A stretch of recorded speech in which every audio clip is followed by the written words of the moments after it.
you're on a mission from Her Majesty, Cammy. You sort of build that like you were James Bond.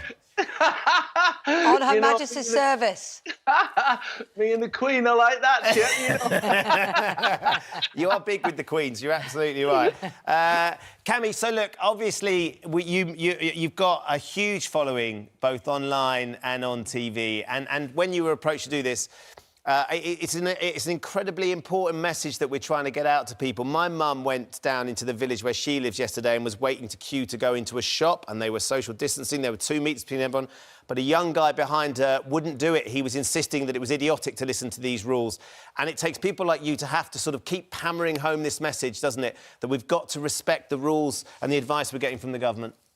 Oh, without a doubt, Ben. Basically, when I was contacted to do it, I couldn't believe that they said people of all ages, especially 18 to 30s, are ignoring the fact that we've got to do social distancing, that this virus can go from person to person, and they're all saying, oh, no, we just believe that it's like a flu, and it's all right, it'll all be over in a couple of weeks, and we'll get back to normal. And now they are beginning to realise, now, well, it's not too late, of course, but because of what's happened in the previous weeks, we are going to get more casualties, and it's so, so sad. But we don't need any more. We don't need any more. So people need to adhere to what we're saying, and please, please, please, please self-isolate. Yeah, it's a very strong message. Now, you, I know, are very close to your family, and you've taken the decision because you have more room than they do, to have some of them come and live with you so you can look after them, essentially. Oh, it's been great, Kate. It's been absolutely magnificent. Ben and Eve have got Solomon and Billy, and they live in a flat in Leeds. So they made the decision 8 days ago to come and live with us because they said if we get total lockdown, then we're going to be stuck in a flat. We'd rather be at our house. And my other son, Jack, with his little girl, Connie, and his partner, Purdy, they live next door. So we've self-isolated together.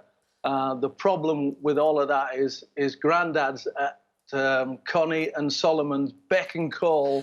And this is my lull time. In 5 minutes' time, that's it. Ready, steady, go. And then all of a sudden it'll be bedtime at 10 o'clock. I tell you what, your kids aren't stupid, are they? Let's get Grandad involved as quickly as possible so we don't have to be at home with them all day on our own.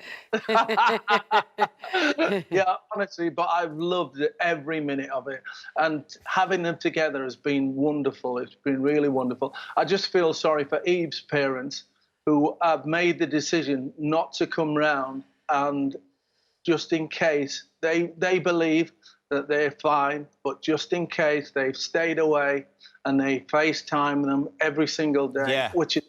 Well, you're younger, aren't you? You're a very young grandparent. I mean, there are lots of grandparents that simply can't and haven't got the option, not just because of space, but because of their age.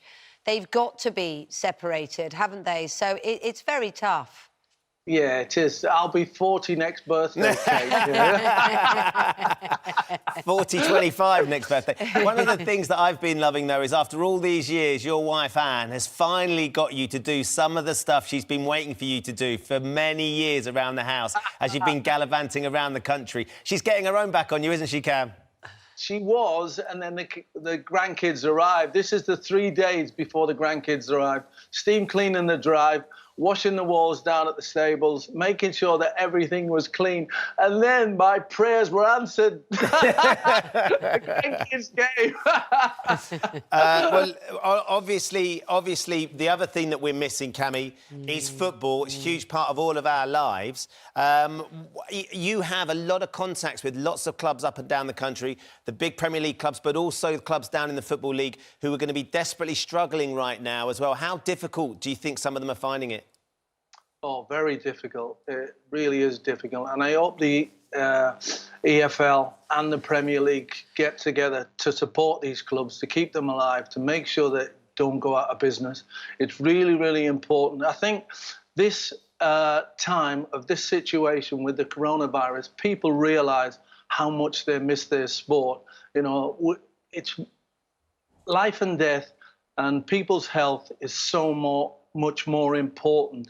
But sport keeps everybody's spirits alive and vibrant, and we need to keep football going. That's one thing for certain. My son tried to use that as an excuse for playing football indoors yesterday. Mum, it's a national crisis. Some china might get broken, but, you know, it's a national crisis. You've got to do what you've got to do.